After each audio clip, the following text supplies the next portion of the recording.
ఈరోజు ఉదయం 10:30 అంటే 10:30కి విశాఖపట్నం ఎయిర్పోర్ట్కి చేరుకుంటారండి జగన్ గారు. 10:30 గంటలకు విశాఖ ఎయిర్పోర్ట్కి చేరుకుంటారు.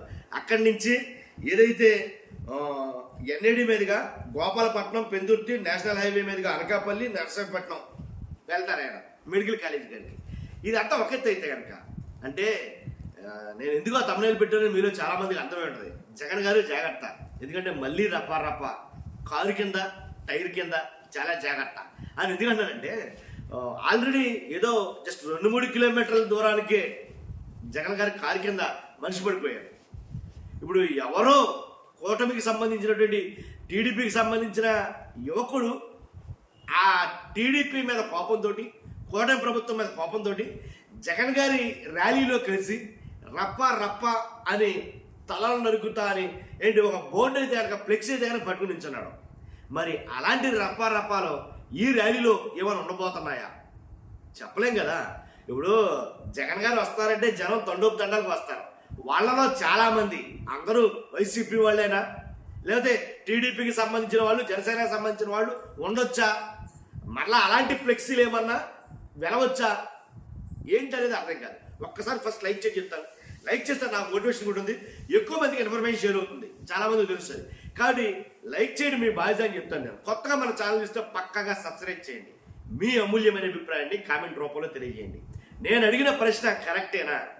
ఇప్పుడు జగన్ గారు నర్సీపట్నం వైద్య కళాశాల ఏదైతే నిర్మాణం ఉందో దాని దగ్గరికి వెళ్ళబోతున్నారు. అసలు వెళ్ళొద్దు అని అందే వాస్తవంగా కనుక పోలీసులు వెళ్ళడానికి కుదరదు, ఆంక్షలు ఉన్నాయని ముందు వెళ్ళడానికి పర్మిషన్ ఇవ్వాలి.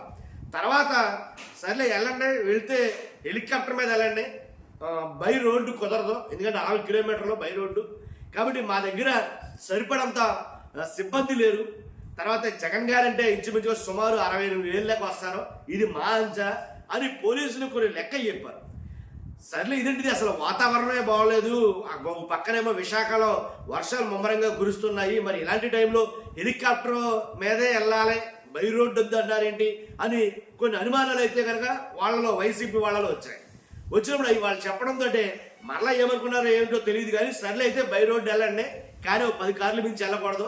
తర్వాత మీరు చెప్పిన రూట్ అయితే మేము యాక్సెప్ట్ చెయ్యం, మీరు చెప్పిన దారిలో అయితే కుదరదు, మేము ఒక రూట్ మ్యాప్ వేస్తాం, మా రూట్ మ్యాప్లోంచే మీరు వెళ్ళాలి, మీ రూట్ మ్యాప్ని మేము క్యాన్సిల్ చేస్తాం, మా రూట్ మ్యాప్ ఏంటంటే ఇదిగో ఇలాగే చెప్పారు.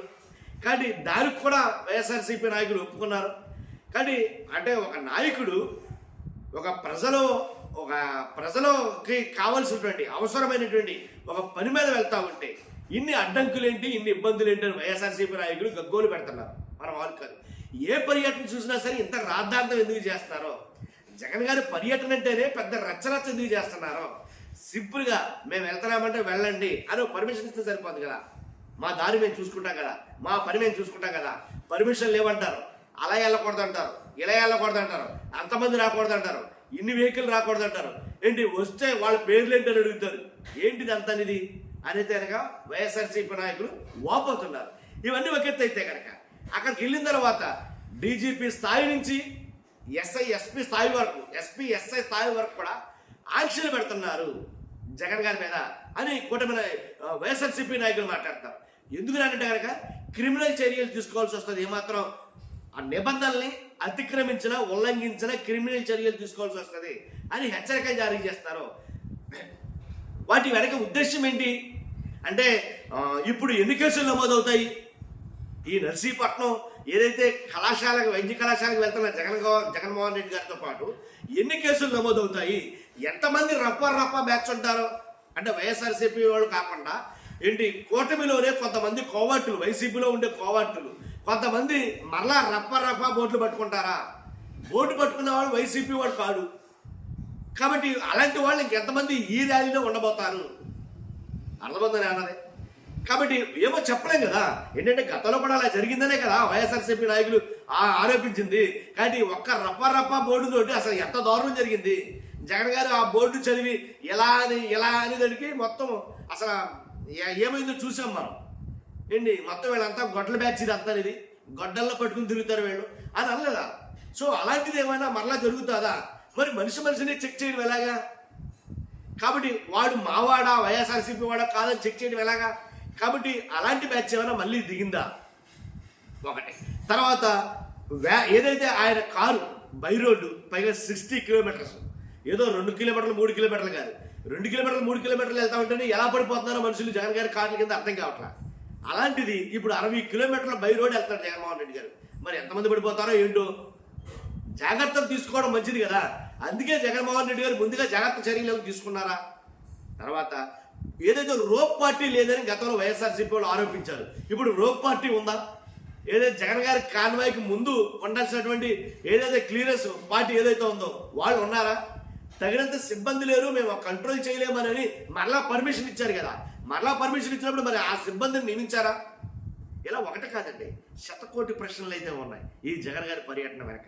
కాబట్టి ఏం జరుగుతుందనేది గంటకి ఒక్కటే నన్ను అడిగితే కనుక.